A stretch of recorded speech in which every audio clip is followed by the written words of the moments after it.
Je suis le bon berger qui donne sa vie pour ses brebis.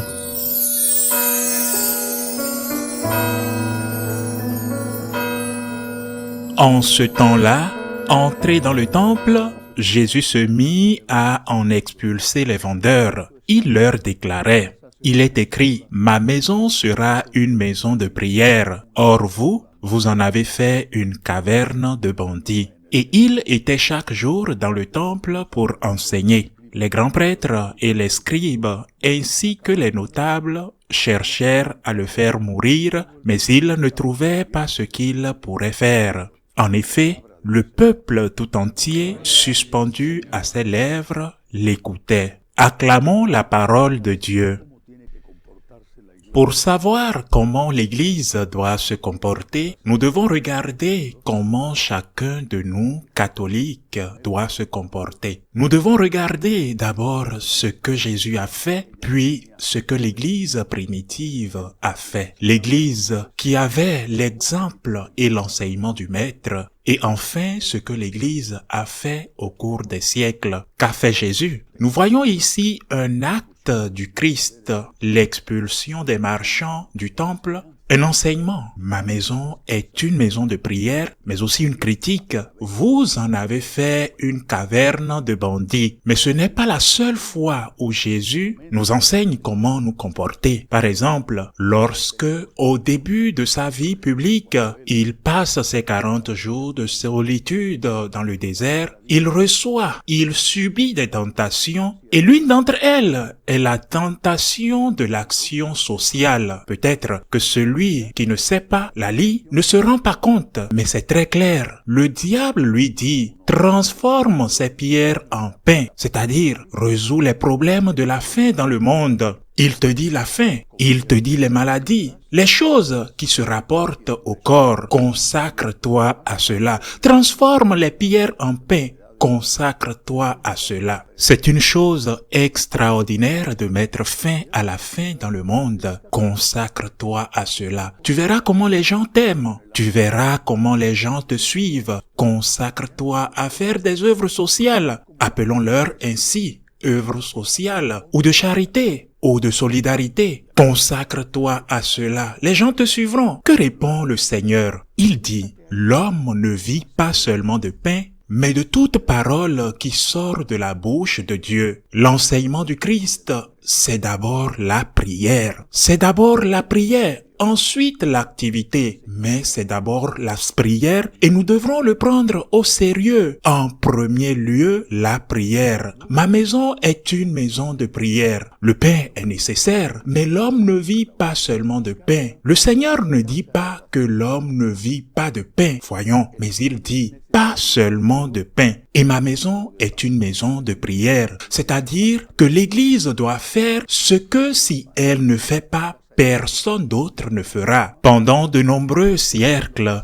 elle a dû faire les deux, parce que si elle ne le fait pas, personne d'autre ne le fera. Ni l'évangélisation, ni l'alimentation des affamés. Mais ce qu'elle fait, ce qui est essentiel, c'est l'évangélisation. Tournons-nous vers l'Église primitive. Les apôtres ont immédiatement commencé à faire des œuvres de charité, entre autres parce que comme ils étaient déjà séparés du judaïsme, bien que pas encore officiellement, parce qu'ils continuaient à fréquenter le temple et les synagogues, ils ne recevaient plus l'aide que les Juifs pouvaient distribuer à leurs pauvres. Ils les marginalisaient. Et donc, ils ont commencé à aider les pauvres. Saint Paul a été chargé précisément de faire une collecte lors de ses voyages pour les pauvres de Jérusalem, en particulier les veuves et les orphelins. Eh bien, il faisait ce travail, c'était important. Mais les apôtres se sont vite rendus compte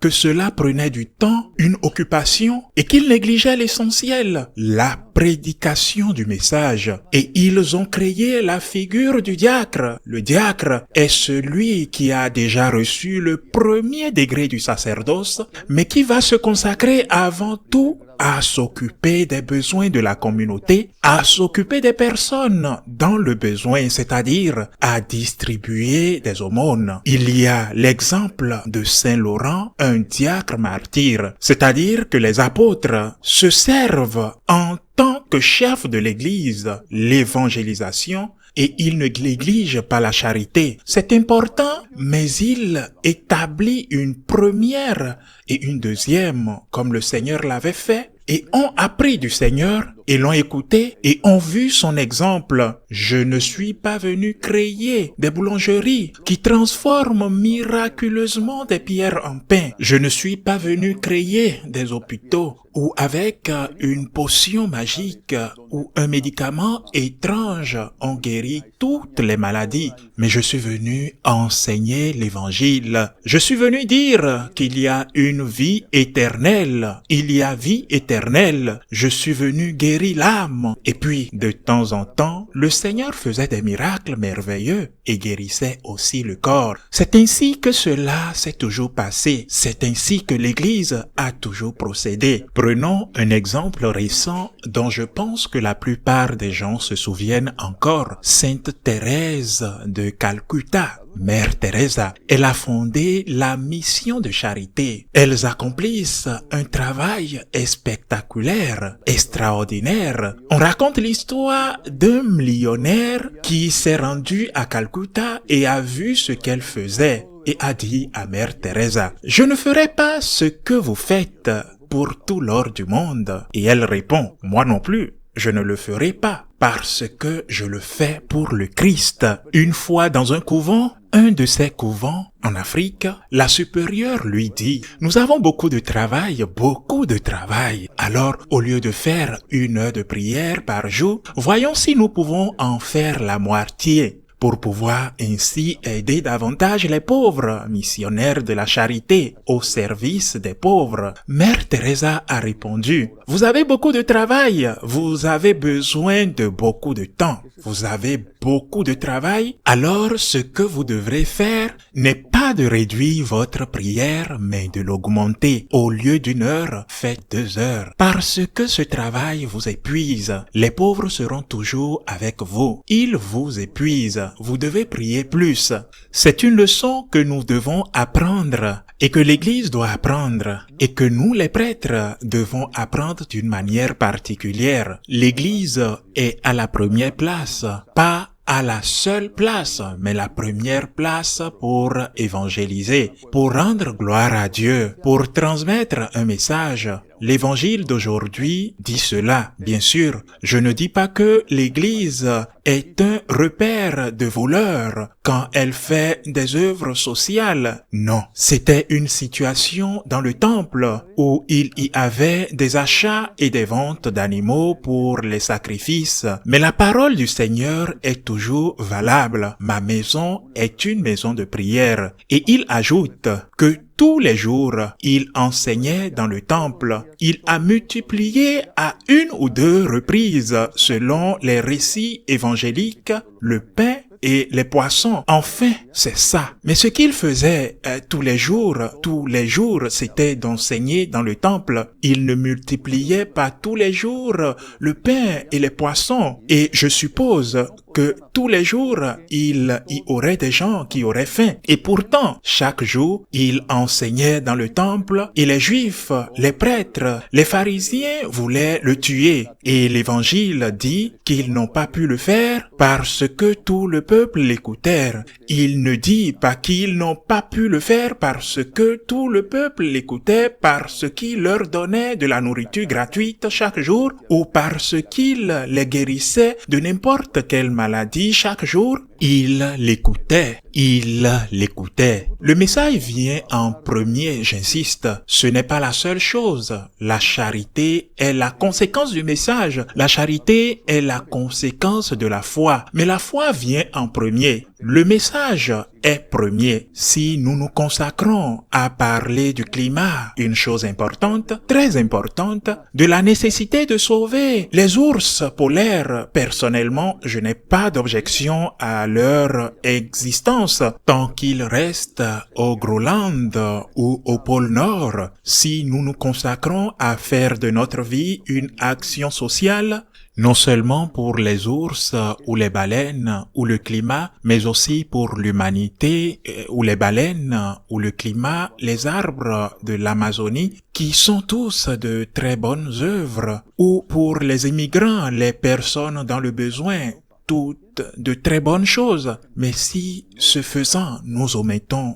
ou reléguons au second plan ce qui est essentiel, nous commettons une erreur. Ma maison est une maison de prière, dit le Seigneur. Je me souviens que lorsque nous avons commencé la paroisse de Madrid, nous avons immédiatement mis en place une action de collecte et distribuer des vêtements. Eh bien, beaucoup de gens sont venus, pas de notre paroisse, mais des environs. Certains même, je me souviens que certains sont venus de très loin. Je ne vais pas dire de nationalités différentes, mais ils sont venus quand même avec des camionnettes et ont pris beaucoup de vêtements que j'imagine devaient être pour vendre plus tard. Le fait que vous soyez dans le besoin et que vous veniez chercher des vêtements usés ne signifie pas que vous n'avez pas d'âme. Si je parle de Dieu à mes paroissiens et qu'ils m'aident avec gratitude à payer pour l'église parce que nous devions payer une somme énorme tous les mois. Et s'ils me donnent avec gratitude des vêtements pour vous, vous avez aussi une âme. Vous n'avez pas seulement besoin de vêtements. Je ne vais pas vous mépriser en croyant ou en vous traitant comme si vous n'aviez pas d'âme et que vous n'avez que besoin des vêtements. Non, vous avez besoin de vêtements, certes,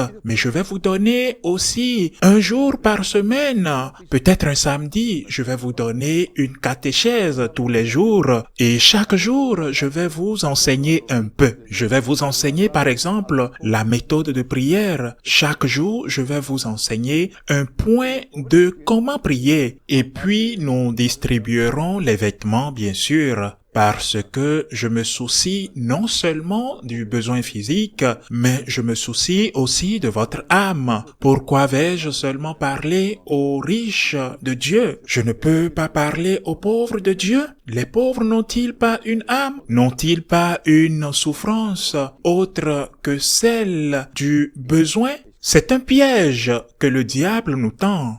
Les pauvres sont des êtres humains comme les riches et ils ont des problèmes d'une autre nature en dehors du problème économique.